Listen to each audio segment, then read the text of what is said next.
everyone. My name is Liu, and I'm the founder and the CEO of Noitom. Well, the company name Noitom sounds a little bit strange, but if you reverse it, Noitom is the reverse spelling of the word motion. So that makes it easy to remember. That means on a creative name, we want to do something in motion capture business. We want to reshape this business. This afternoon, I want to share something that we did in motion capture and virtual reality. Our company was founded in 2011, so it's still a fairly young company. But we have done a lot of things in motion capture. Now we have a little bit less than 300 employees, and we have offices in Beijing, Shanghai, and we also have offices in the U.S., in Miami and Scottsdale. Scottsdale is a city close to Phoenix, Arizona. It's one of the sports hubs in the U.S. We have a company over there doing sports analysis based on our motion capture technology. We have the majority of our employees are research engineers.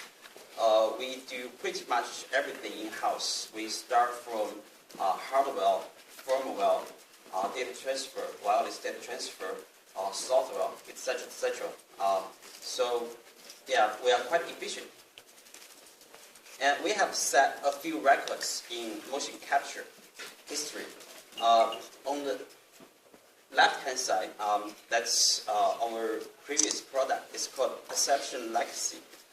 It's the first fully wireless motion capture system in the world. Each sensor is about this size, and the sensor has its own battery and a wireless module inside. And the player can put the sensors on the body with straps, and it's totally wireless. The actor or the player can go as far as approximately 100 meters outdoor, and the data are sent back wireless to the receiver. So we can do real-time outdoor motion capture. That's something that has been very difficult before in motion capture. And the whole thing can be packaged in a small box. We can carry this anywhere. And just imagine that, just carrying a small suitcase with everything inside, and your laptop, your PC, and you bring this to the side and open the box. Within 5 minutes, you can put the sensors on the actor, and you can start doing mocap. This is really a big change in motion capture. On the right-hand side, this is another product. This is called Perception Neuron. Perception Neuron is a product that's the first in motion capture that we can do body plus all the fingers motion capture simultaneously. We use sensors. Both these systems use sensors only. With Perception Neuron, the sensors are small enough that we can place the sensors on the fingers so that we can track the very subtle motion of finger. And Professor Lee helps us to bring this product, Perception Neuron, to Korea market.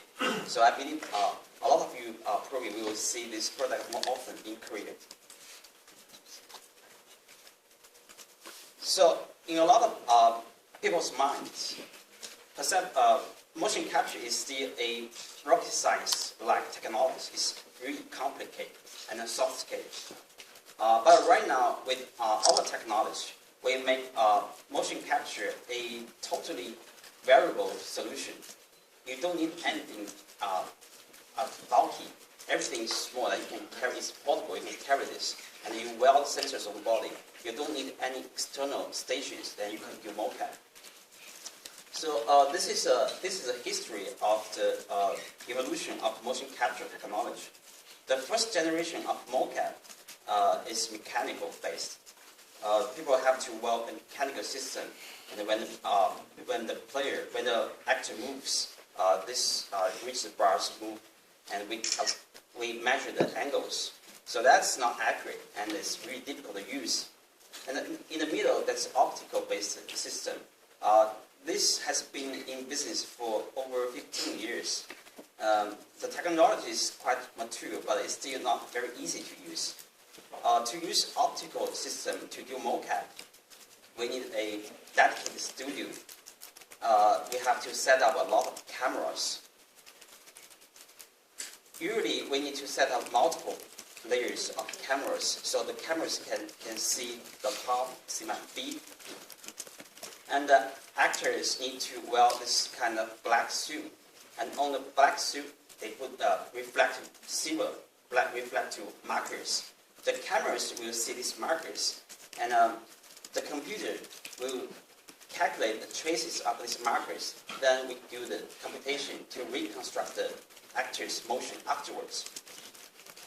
The technology is mature, but there are a lot of problems. First, it's expensive.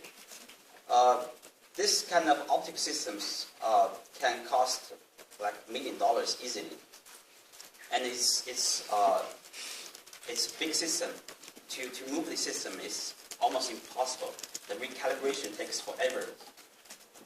And also, occlusion is a big problem for this kind of optical systems. If two actors block each other, then the camera don't see the markers. Then this actor is disappears from the screen.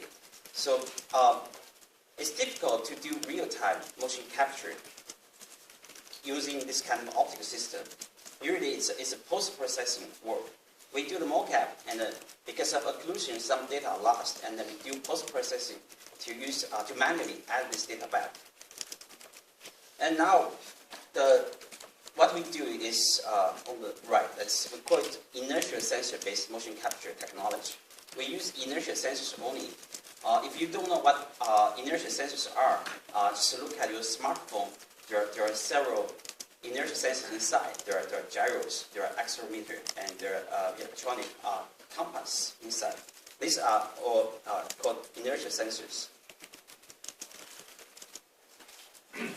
What makes us be able to develop such kind of inertial sensor-based motion capture suit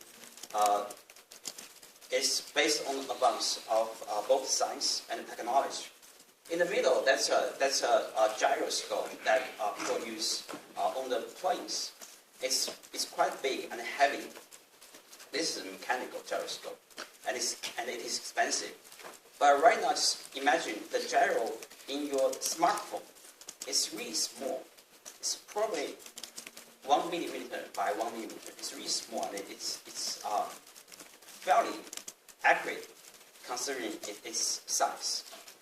So when the mass technology improves, now we are able to develop sensors smaller and smaller and more accurate and less energy consumption. So that makes us be able to take advantage of the technology and using inertial sensors to build this motion capture suit. On the right, that's perception neuron. We take a closer look at perception neuron. Perception neuron consists of 32 neurons. Each neuron is a sensor. The sensor is about 1 centimeter by 1 centimeter. It's pretty small, and you can put the neuron sensor on the fingers to track your hand motion. All the sensors are connected to a hub. That's hub. The hub has a wireless module inside. So all the data are merged into a hub, and the hub sends data through Wi-Fi to your computer. The actor itself is wireless. He's not restricted by cables, so he can work freely. As long as there's a Wi-Fi signal, he can send data back to your computer. So it's still a wireless motion capture suit. Just now I said this is the first motion capture system that can capture the full body plus every finger motion. And what makes more exciting is its price. It's less than $2,000. Just think about $1 million optical mocap system. You need a space to run this. Now for perception neuron, the entire package is about this size. You can carry this little box with the full body motion capture suit. Everywhere you want to go, you can do this mocap indoor or outdoor, whatever you want. And it's so affordable. This is perception neuron in action. These are two actors, two mocap actors. I believe one of them was in the film of Transformers. So this is real time when they act. The data are real time sent to the computer, and that's what you see on the computer. Small windows show the avatar moving simultaneously with the actors.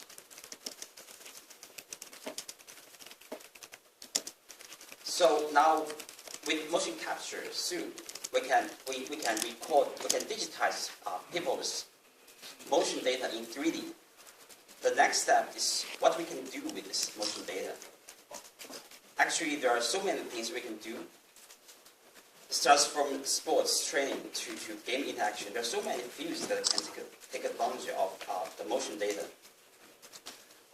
Sports training, we have done something already in the US.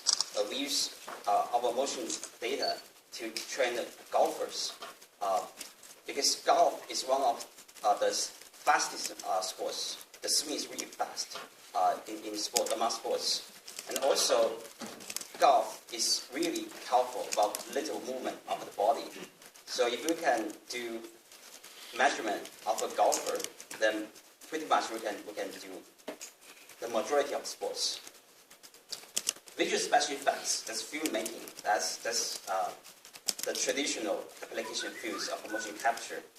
And medical, healthcare, rehabilitation, that's something that motion capture can be very, very useful in addition to virtual reality.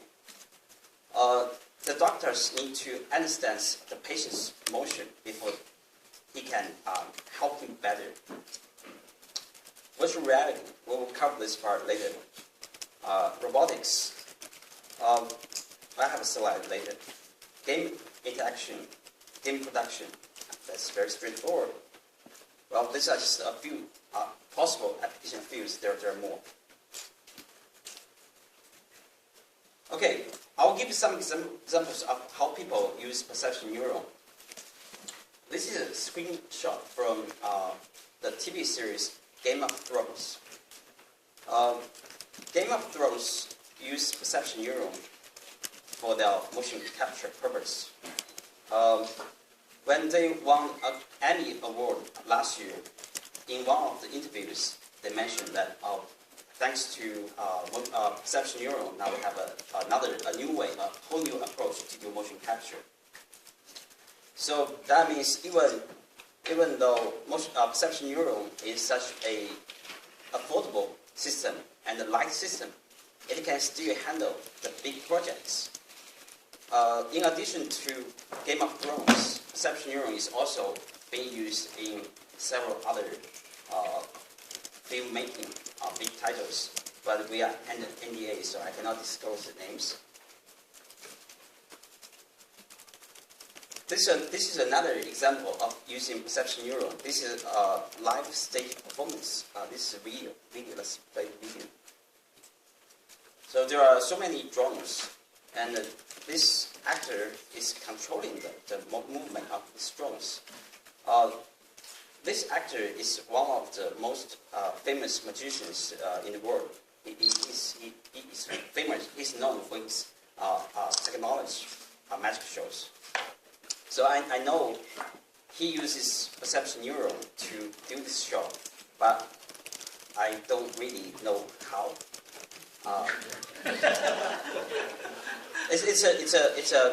He published this video on YouTube. So if you go through the entire video, at the end you will see our name. So you know they use perception neuron. And people are using perception neuron to do research. These are two different labs. They use perception neuron to control the robots. The person wears perception neuron, and when he moves, the data are transferred to the PC, and the PC then sends the controlling signal to the robot. So the robot mimics the motion of the people, just like a real person. Assuming in the future, if there's a human-like robot, and we need to send this robot to a dangerous place to undertake certain tasks, if you use a controller, it's going to be really difficult to control this robot. But if you have motion capture soon, then that becomes natural. You just like you control yourself in a different place. But these are still in the research phase. It's very interesting. I think it has a huge potential in the future. This is an application about virtual reality. Interaction demo. So as you can see, I can see my hand in front of me, and I can pick up objects in this virtual world like this.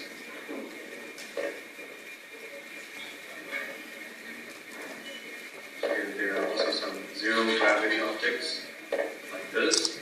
I can put it in front of me.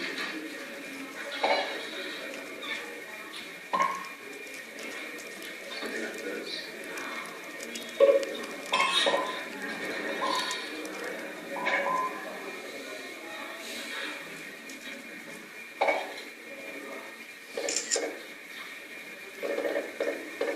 Thank you. Okay, we can look at this window closer. In a small window, that's what's actually happening in our lab. The person's name is Tristan, Dr. Tristan Dai. He's the inventor of perception neuron. Probably some of you already saw demo outside. That there's a perception neuron demo outside. If you haven't seen, after my speech, we're going to do another round of demo outside. Perception neuron can be configured into different types. You can do full body plus all the finger mocap, or you can just do one hand mocap. So this is one hand motion capture. He's wearing the perception neuron glove. The glove will send the finger motion to the computer, and the computer will mirror the player's hand motion to virtual reality. In the HMD, the player can see the mirrored hand. When he moves his hand, it just feels like this is his own hand. Then he can interact with the virtual world, virtual objects with his hand. The first time you put this on, it feels a little bit strange, but after just a few seconds, you will feel this is your hand in the virtual world. It will feel really natural. So this is an example of just interacting with virtual world with one hand. Also, an application of based on perception neuron. Recently, we have received a lot of requests of this glove only. So we're considering that in the future we will develop just this glove, motion capture glove only, without all the other components. We'll make it consumer ready, really simple, good looking, easy to put it on, and then within seconds you can interact with the virtual world using your own hand. I think Carl also used that picture. So that's about perception neuron. The next topic I want to go through is Project Alice. Project Alice is an ongoing project right now in our office. Project Alice is built based on our inertial sensor motion capture technology, but we put in a lot more technologies and components to make it a complete, fully immersive virtual reality experience solution. It's a business-to-business solution. Project Alice allows people to move in a pretty large area, and people can not only walk, seeing their hands, they can interact with virtual world, they can interact with each other. If there are multiple persons in Project Alice, they can see each other, so that they can interact with each other. And also, there are objects, there are tools, props, inside Project Alice. You can see these objects, and you can interact with these objects as well. So there are three types of interaction in Project Alice. One is interaction between the player and the virtual objects. The second, interaction between player and the player. Third, interaction between player and the physical objects. I have a video that we explain this in more details.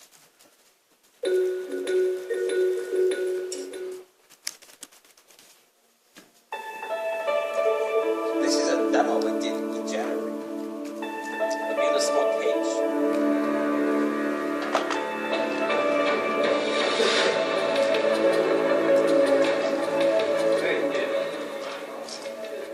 The small windows show the real cage, and people can through physical objects, and people can see the objects through their HMD, so watch the objects and they can grab it. This is digital showroom. It's an empty room, but you see something in virtual reality. This is an engine. It's an engine of a car. You can take this engine of a car and you can carefully check every component, and then you can put it back.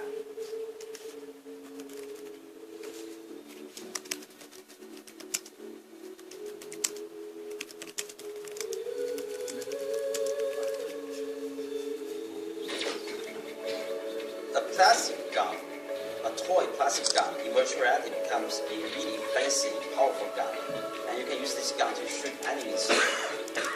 I have tried this game. I can play it for hours. Now this is an interaction between players, between persons. You can see each other, and you can touch each other, and then you can throw objects at each other. Hand.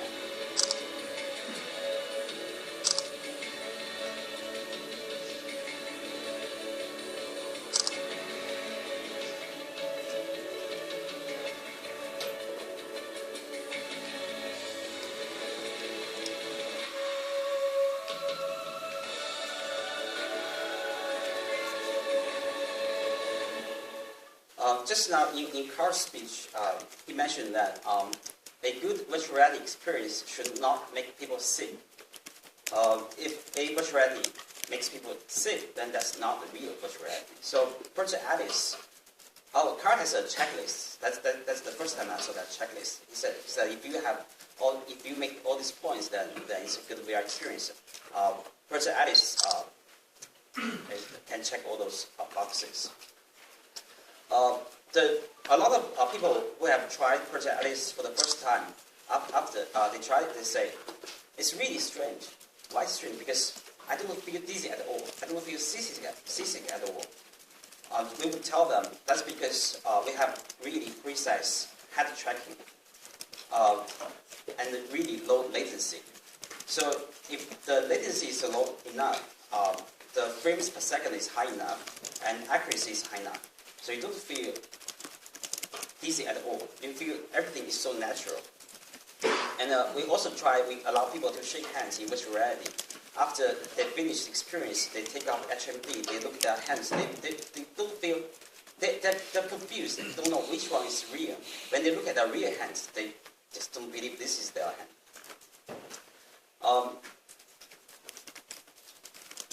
Project Alice is a business-to-business solution.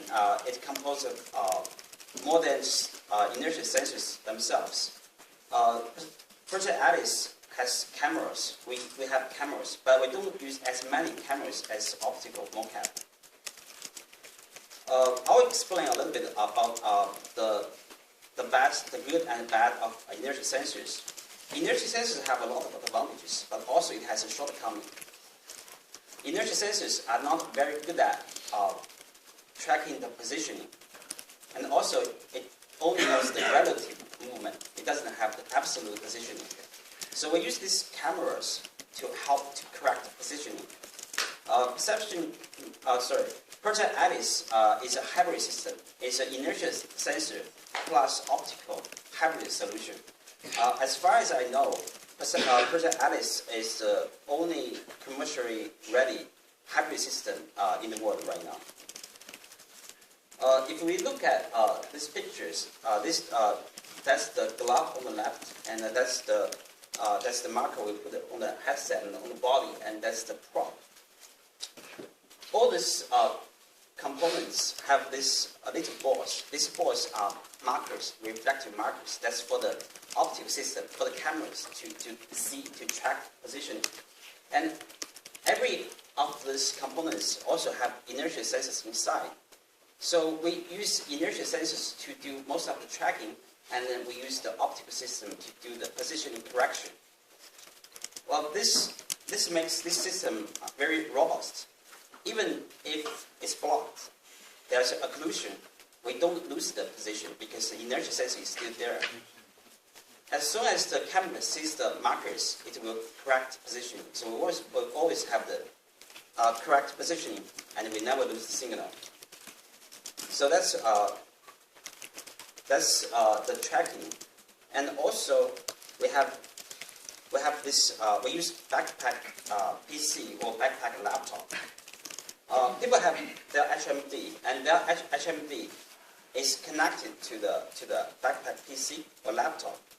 So the person itself becomes wireless. He can move freely in a large space. Thus, all the signal are synced and transferred through the backpack PC from a laptop to the server. And the server does most of the computation and then sends the control signal back. Usually, we allow 4 people to play in a standard Project Alice. But Project Alice is a scalable system. Being scalable meaning it can be large scale or small scale. The standard project is for a square room. It can cover space up to 10 by 10 meters. But it can figure, if I have a bigger area, even if it's not a square, have corners, it's still okay. We can configure the system to meet the requirement.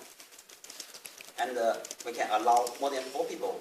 We can allow multiple people to play in this large group. And we can also downsize the project. We can downsize Project Alice to make it just station size. People can sit there using their hands, their heads, their upper body, their torso to interact with virtual world. So Project Alice is a scalable system. It's not a single product. It's a business-to-business solution. It can be configured to meet different requirements. There are so many different fields that can use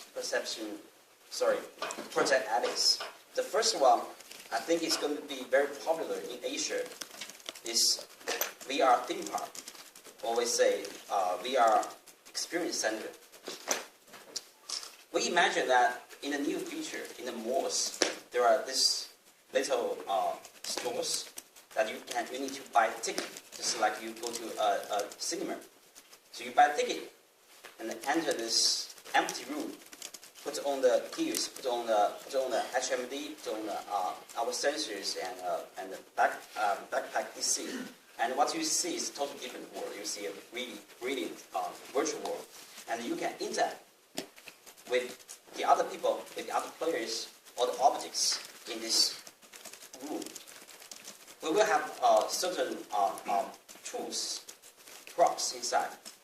For example, you see something, for example, a wall. You see a wall in this virtual world, and you reach out your hand, you can touch it, you can feel it.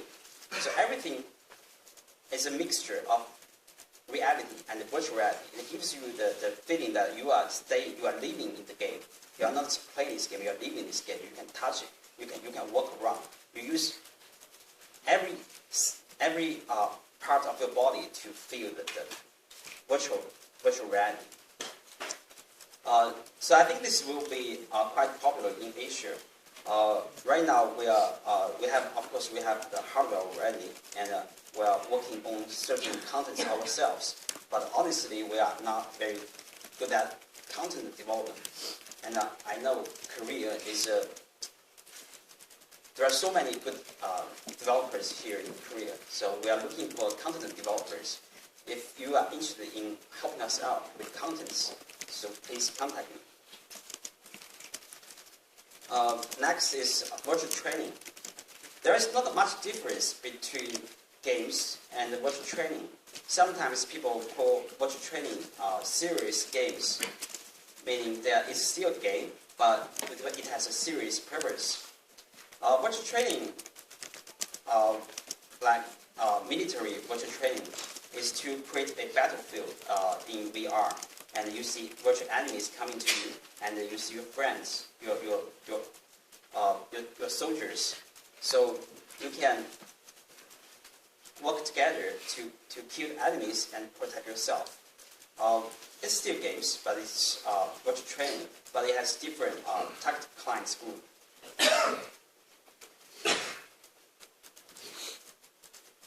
Another application is digital showroom. Right now we are working with a car maker in China. We're doing these digital showrooms at dealer shop. A lot of times customers want to know more about this car. But what he can do is to look at the outside and probably open the door. That's it. But in VR digital showroom, you can literally open the hood, take the engine out. You can see why this car is better than the others.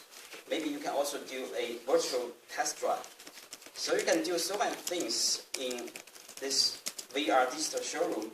The dealer shop thinks this will help them to sell more cars.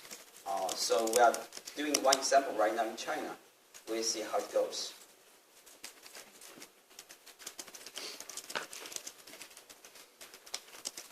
Education. Everyone knows that Asian people like education. Yeah, we are willing to spend more money on education. And virtual reality can help education a lot. This is a VR classroom that we are planning. In the old time, we only have desks and chairs. And right now we have computers on the desk. And we have projectors. We think in the future, there will be a VR experience center. VR section in each classroom. For certain topics that are hard to teach, students have problem understanding. If we use virtual reality, that makes things so easy, so straightforward, and also so attractive. Students are willing to try it and learn by themselves. So this classroom has the standard chairs, TVs, and also there's area our students can go up and put on HMD and experience in VR. These are just a few examples that we have thought about, and I believe there are a lot of other more applications possible. So that depends on the developers. If you have any comments, just let us know.